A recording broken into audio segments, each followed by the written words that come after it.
this temple. Dari tempat ini, dari bait ini. And he said, people will come to worshiping you. Dan orang-orang, semua orang akan datang untuk menyembahmu. He did not talk about only Israel. Dia tidak bilang tentang orang Israel saja He datang. understood Dia God's paham vision.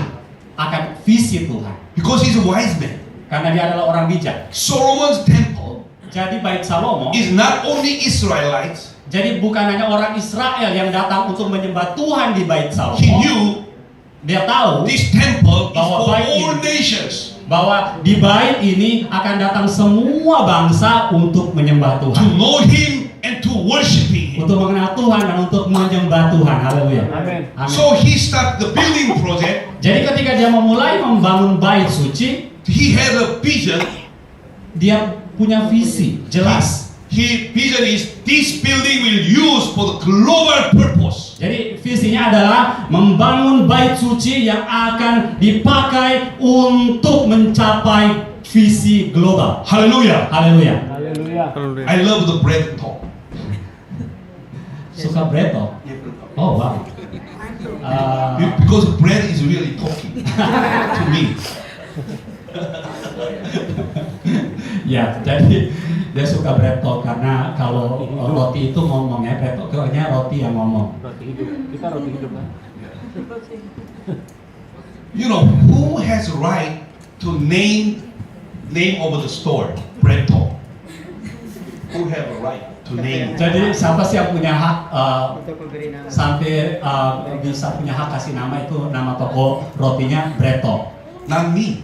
Jadi bukan saya yang Not head. you. Ini nomor tulang token bread talk. Owner of the company. Jadi yang kasih nama ya tentu yang memiliki toko. He is the one who put the name bread talk. Jadi yang punya, yang kasih nama toko kuenya, toko rotinya bread talk. Owner has a right. Jadi yang punya hak itu adalah pemiliknya. Who is the owner of the church? Pertanyaannya adalah siapa pemilik gereja? Not your pastor. Bukan gembalamu. We are just shepherding his sheep. Kita ini adalah orang-orang yang ditugaskan untuk menggembalakan domba-dombanya Tuhan. Church is the belong to Jesus Christ. Karena gereja itu adalah milik daripada Yesus Kristus. Now, Nah, sekarang what Jesus is owner of the church, dan Yesus sebagai pemilik daripada gereja, since he is owner of the church, dan dia adalah juga pemilik daripada gereja. he want to his church to be called this name. Jadi sebagai pemilik gereja, Yesus mau gerejanya dinamakan sesuai dengan namanya, ya, sesuai dengan hakikatnya dia. What's the name? Dan apa namanya? He said, Dia bilang, my house shall be called house of prayer for all nations. namanya adalah bahwa rumah ini akan dinamakan, akan disebut, akan dikenal sebagai rumah doa bagi bangsa-bangsa. Hallelujah. Haleluya. He want to his church prayerful. Dan dia mau agar gereja Tuhan penuh dengan doa. Because there is no prayer in the church, that's not the church. Karena kalau gereja yang tidak berdoa itu bukan gereja, saudara. That's not the intention of the Jesus Christ. Dan gereja yang tak berdoa itu bukan apa yang Tuhan inginkan. His church, he want to pray. Dan kalau saudara adalah bagian daripada gereja Yesus Kristus Tuhan, maka saudara menjadi gereja yang berdoa. Pray for what? Doa untuk apa? All nations. Semua bangsa. But how many church are praying for all Dan nations? pertanyaannya adalah berapa banyak gereja sih yang berdoa bagi bangsa-bangsa? Many churches are thinking house of prayer. Jadi banyak orang hanya berpikir tentang rumah doa. Mostly pray for myself, Dan rumah doa yang dibangun oleh gereja-gereja tersebut adalah pray for my family, untuk keinginan dari gereja pray itu, for my business. untuk bisnisnya saja, untuk keluarganya saja. But what the Bible said, Tetapi firman Tuhan bilangnya apa sih? seek kingdom of God first. Carilah kerajaan sorga terlebih dahulu.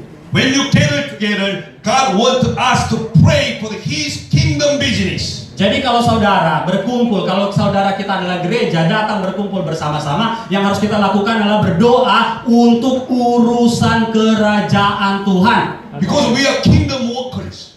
Karena kita ini adalah karyawan-karyawannya kerajaan Tuhan. Amin. Where is the kingdom business? Lalu apa sebenarnya yang menjadi bisnis daripada Kingdom kerajaan? business is not limited only Indonesia.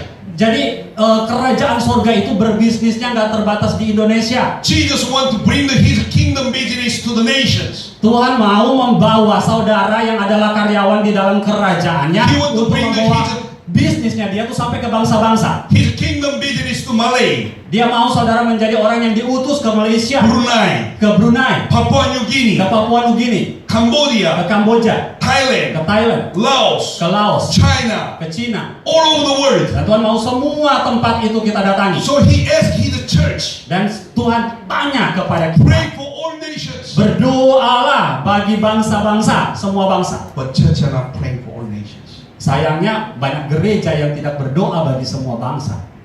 This is our problem in these days. Jadi saudara-saudara, di masa ini itu adalah masalah terbesar. We asking the Holy Spirit to come. Kita minta agar Roh Kudus datang. We ask Holy Spirit fill us once again. Kita minta agar Roh Kudus memenuhi kita sekali lagi. Why you asking? Kenapa kita minta? You want to be more powerful? Karena kita ingin lebih powerful, lebih memiliki kuasa. Maybe many reasons. Kenapa kita minta? Ada mungkin alasannya beda-beda dan But banyak. most important reason Tetapi saudara-saudara, kalau saudara minta agar ada Roh why we Kudus, have to ask Holy Spirit, dan kenapa kita minta kepada Roh Kudus? because we want to be a witness Karena kita mau jadi saksi to all over the world. kepada semua bangsa-bangsa. Hallelujah. Haleluya.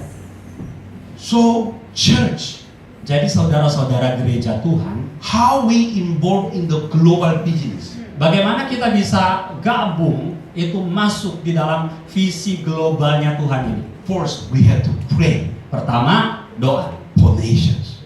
Doanya buat apa? Buat bangsa-bangsa. Global church, Jadi gereja yang punya visi global, whenever I go, kemanapun saya pergi, they're unique. mereka unik ya. Gereja dengan visi global itu unik gereja. They have a global globe in the Oh. church. Mereka punya globe ya, globe bahasa Or Indonesia. global world map. atau ada peta dunia yang besar sekali, Or flag of the nations. atau bendera bangsa-bangsa. Bendera kita udah diturunin ya di bangsa lagi. Decorate with the globe. Jadi gereja yang memiliki visi global itu mereka punya tanda-tanda untuk menyatakan bahwa mereka itu gereja memiliki visi global. It reminds church we are called for the global. Kenapa? Semua simbol-simbol tanda-tanda itu mengingatkan gereja Tuhan bahwa kita gereja itu dipanggil dengan suatu visi global. I saw any church start praying for the global Jadi globe nations. saya bisa melihat ada gereja-gereja yang sudah mulai berdoa bagi bangsa-bangsa. Whether they are small, whether they are big. Jadi gereja yang berdoa untuk bangsa-bangsa itu gerejanya ada yang kecil, ada juga gereja yang besar. I saw they bring great impact to the nations. Jadi gereja-gereja yang memiliki visi global ini, gereja-gereja ini menjadi gereja yang memiliki dampak yang sangat besar luar biasa bagi bangsa-bangsa. But this problem Tetapi hal ini about global vision memahami soal visi global saudara-saudara was hidden to the church many years. tersembunyi atau tidak pernah dilihat oleh gereja, oleh saudara dan saya mungkin. Global vision Visi global, we also can find on the cross, meaning of the cross. jadi kita juga bisa melihat visi global itu dari salib. Apa sih artinya salib? When we talk about the cross, Ketika kita bicara mengenai salib, we relate it with the sin. kita tahu bahwa itu bagaimana dosa kita itu ditaruhkan, dipakukan. At the cross, Jesus paid all of our sins. Jadi di atas kayu salib itulah Yesus menebus, membayar dengan lunas semua dosa-dosa kita. Hallelujah. Haleluya. And also, when we talk about the cross, Dan ketika kita bicara mengenai salib, there's a healing, di atas salib itu, pada Jadi- kayu salib itu ada kesembuhan, there's a deliverance, ada kelepasan, there's Abrahamic blessing. ada berkat Abraham. But one more, Tetapi satu hal this is a missing part. yang seringkali terlupakan. Let's open your Bible, Mari kita buka Alkitab kita, Ephesians chapter 2, verse 14 and 16. di dalam kitab Efesus pasal yang kedua ayatnya yang ke-14 sampai dan ayatnya yang ke-16. Efesus pasalnya yang kedua ayat 14 dan ayat yang ke-16. Saya baca ayat 14. Karena dialah damai sejahtera kita yang telah mempersatukan kedua pihak dan yang telah merubuhkan tembok pemisah, yaitu perseteruan. Ya, terus seperti Yeah, 14 and 16. 16, dan untuk memperdamaikan keduanya di dalam satu tubuh dengan Tuhan oleh salib, dengan melenyapkan perseteruan pada salib itu. It says verse 16 about the cross. Yang ayatnya yang ke-16 itu bicara tentang salib. Through cross, God wants to these different two groups to reconcile. Jadi di atas kayu salib Tuhan menginginkan agar yang terpisahkan ini, dua pihak yang terpisahkan ini rekonsiliasi, berdamai, menyatu melalui salib. Why do they need a cross? Kenapa dengan salib? Kenapa harus dengan salib? Verse 14, it is talking about there's a wall of separation. Di dalam ayatnya yang ke-14 dikatakan di situ ada tembok pemisah, ya, tembok pemisah, tembok yang memisahkan dua sisi. Because in your bahasa, verse 14 is not clear that words.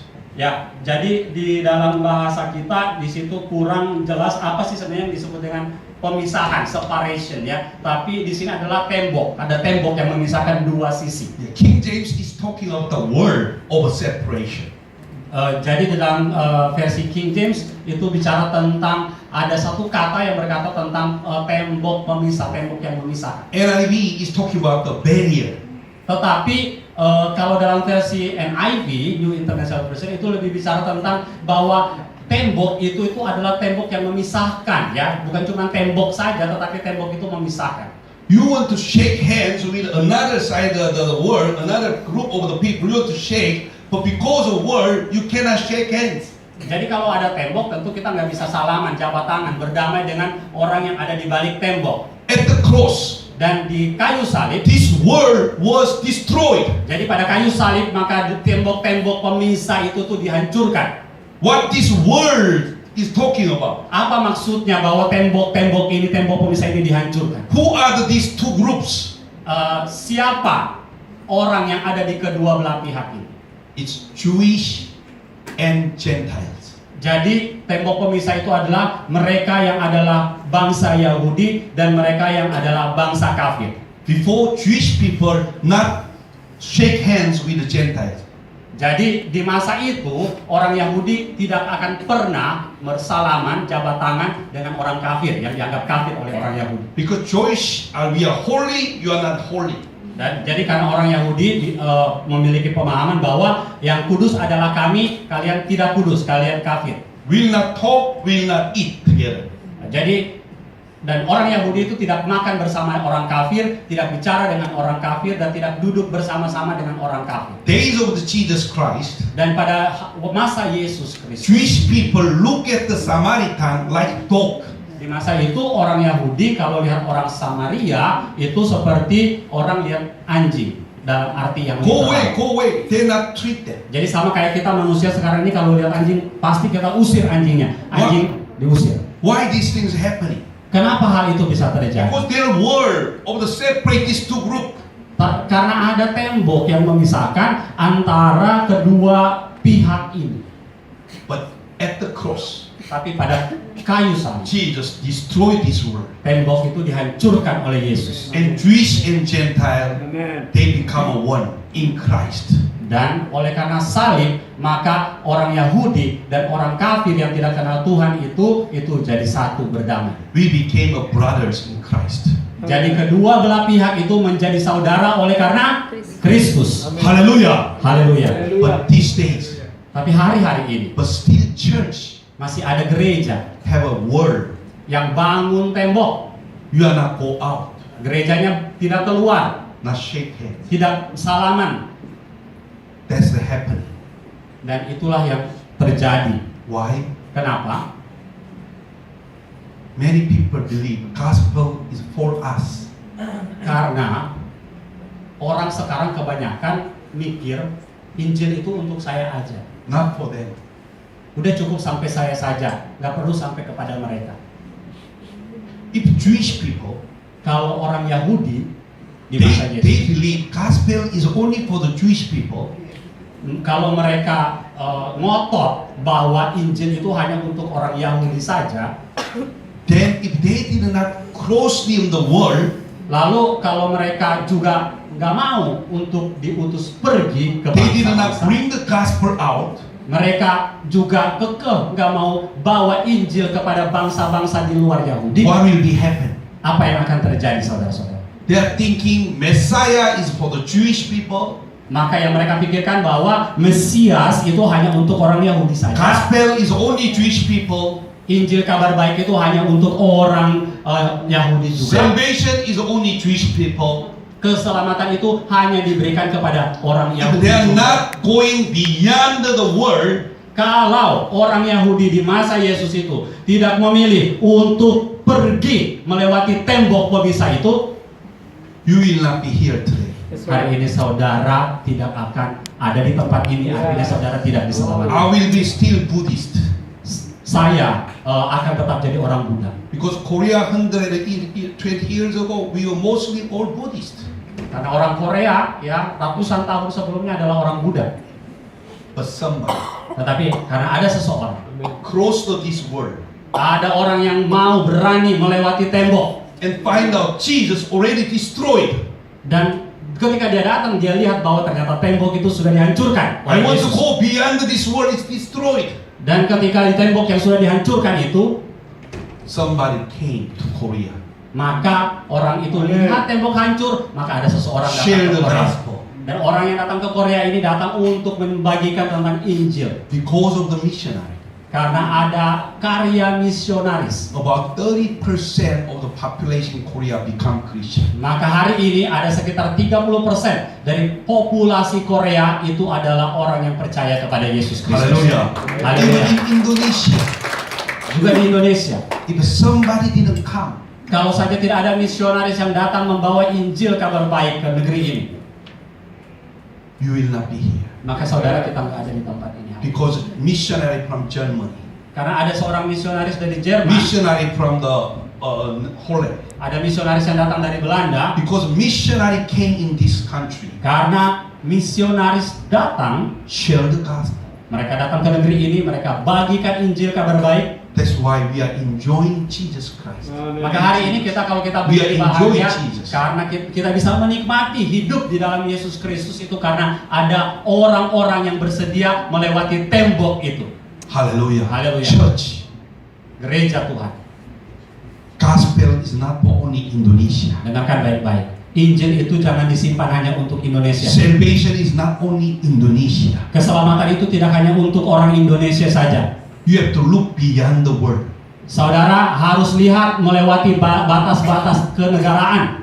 Before you never thinking about. Kalau saudara sekarang mungkin belum pernah berpikir sampai daripada luar Indonesia, There's also people saudara hari ini ketahuilah waiting somebody come. ada orang di luar bangsa kita yang menunggu seseorang untuk datang Tell the story of Jesus. untuk cerita tentang Yesus Kristus. That's why church, Oleh karena itu gereja, we are called to be a witness. saudara-saudara kita dipanggil untuk jadi saksi. Not only Jerusalem, Tidak hanya di Yerusalem not kita, only Judea, tidak hanya di Yudea, not only Samaria, tidak hanya di Samaria, even to the ends of the earth. tapi sampai kepada ujung-ujung bumi. We are here right now. Kita hari ini ada di tempat ini. How can we fulfill witnessing to the ends of the earth? Pertanyaannya adalah bagaimana saudara dan saya itu akan menggenapi perintah Tuhan untuk jadi saksi sampai ke ujung We still bumi. have many unbelievers, our neighbor. Lihat sekeliling kita ada begitu banyak orang-orang yang belum percaya kepada Tuhan. We have a lot of things to do in this area too. Ada juga ada begitu banyak hal yang terjadi bahkan di area I ini. cannot go,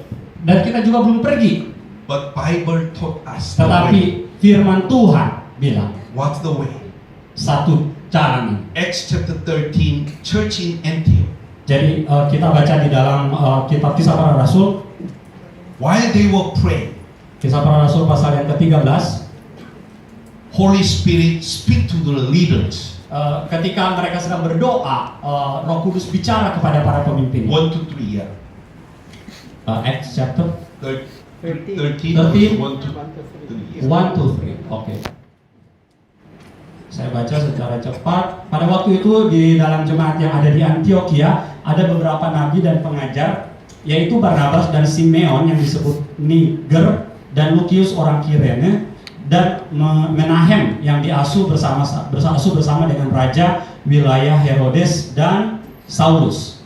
Pada suatu hari ketika mereka beribadah kepada Tuhan dan berpuasa, berkatalah Roh Kudus, "Khususkanlah Barnabas dan Saulus bagiku untuk tugas yang telah kutentukan bagi mereka." Maka berpuasa dan berdoalah mereka, dan setelah mereka meletakkan tangan ke atas kedua orang itu, mereka membiarkannya keduanya pergi. Church, Gereja Tuhan, saudara. we can do Jerusalem and Judea and Samaria, which is a similar culture. Saudara-saudara, gereja Tuhan itu tidak hanya ada melayani di suatu kelompok yang budayanya sama. Either Yaitu same Yerusalem, cultural Yudea, or Samaria. similar culture. Mungkin budayanya sama atau mirip budayanya. No problem, we can do witness. Saudara, kalau saudara ada, misalnya saudara orang Jakarta, orang Betawi bisa melayani orang Sunda, ya. The ends nggak of the masalah. earth is different cultural, different language. Tetapi saudara-saudara, kalau saudara orang Jakarta, orang Sunda, orang Jawa itu masih mirip. Tetapi ada juga budaya yang jauh berbeda daripada budaya yang How kita lihat as di a tempat church ini. we can be a witnessing different cultural, different languages. Bagaimana saudara bisa menjadi saksi? Saudara yang ada orang Jakarta itu menjadi saksi ke Papua, ke bangsa-bangsa yang berbeda budayanya dengan budaya saudara. The Bible speak to us. Tetapi Alkitab bilang, Hear the voice of God, dengarkan suara Tuhan, and God will speak to the church. dan Tuhan akan bicara kepada gereja. Send out missionary. Maka utuslah misionaris. That's why we need a missionary. Oleh karena itu saya mau bilang kepada saudara-saudara, kami memanggil orang-orang yang bersedia untuk menjadi misionaris. Before Indonesia was a recipient of the missionaries. Sebelumnya Indonesia adalah negara yang menerima misionaris. But now it's time we are the one who send out the missionaries. Tetapi katakan saudara-saudara, hari ini kita adalah menjadi bangsa yang akan utus misionaris keluar. Hallelujah. Amin. So pastor can do the ministry for the shepherding the sheep. Jadi gembala akan menggembalakan umat Tuhan yang ada di tempat ini. All the members become evangelists, go to the everywhere to bring the gospel to Semua kita yang Indonesia. ada di sini itu menjadi evangelis, penginjil yang membawa Injil sampai ke seluruh Indonesia. But ends of the earth Tetapi saudara-saudara perhatikan, sampai ke ujung bumi, can send the missionary. maka saudara harus utus misionaris. Hallelujah. So Hallelujah. this is the way Dan inilah caranya. church can be used by God Satu-satunya cara For bagaimana His gereja global vision. bisa dipakai oleh Tuhan untuk mencapai visi globalnya. Hallelujah. Amin. Haleluya.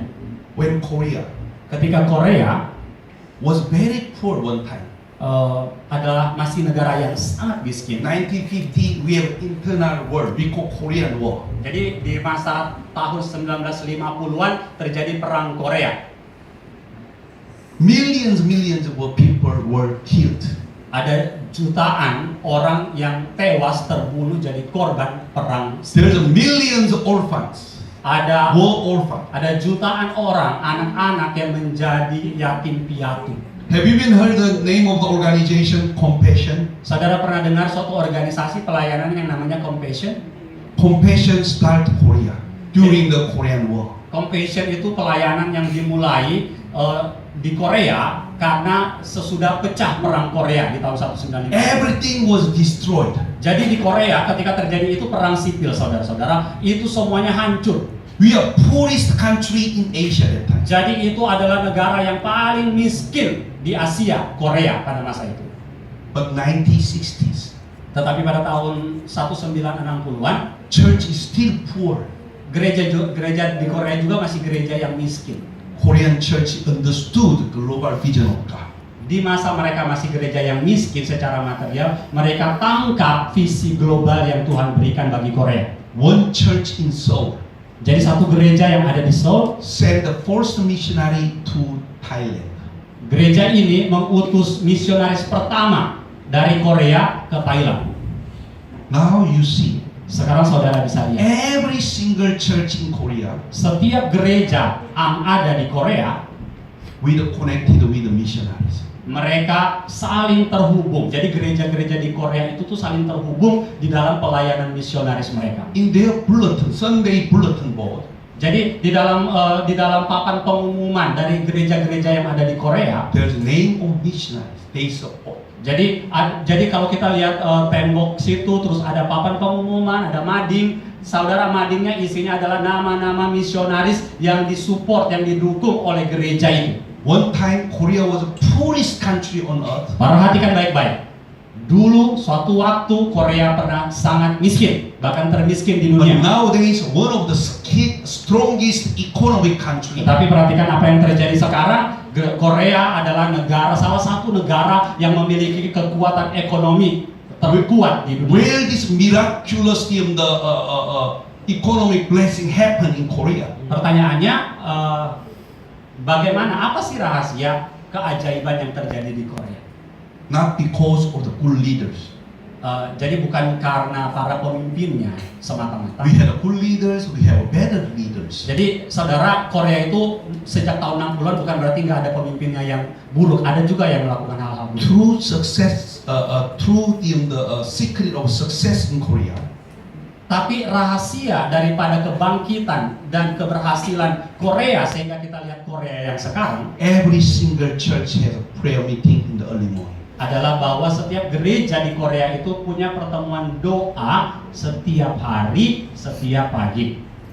And number two, Dan yang kedua, tadi every single church is participate is global missions. lalu kemudian setiap gereja yang ada di Korea, jemaatnya itu berperan aktif, ambil bagian untuk terlibat di dalam misi global. Jadi nggak diam aja, mereka partisipasi aktif. When we start pray for the nation, Ketika gereja-gereja ini mulai berdoa untuk bangsa-bangsa, when we start sending out the missionary to the nation, untuk mengirim untuk mengutus misionaris kepada bangsa-bangsa, it means we bring spiritual blessing to the other country. artinya adalah bahwa kita sudah tahu kita membawa berkat rohani kepada bangsa-bangsa yang God dituju. brought back more spiritual blessing to the Korea. Jadi gereja di Korea karena mereka memiliki hati, membuka hati, memberikan hati mereka, diri mereka untuk jadi berkat bagi bangsa-bangsa, maka Tuhan membukakan tingkap-tingkap langit memberkati bangsa ini untuk diberkati juga agar mereka bisa memberkati bangsa. We support financially to the nations through missionary. Gereja di Korea mereka itu memberikan uang mereka untuk mendukung misionaris melayani di bangsa-bangsa. Financial blessing came to the Korea.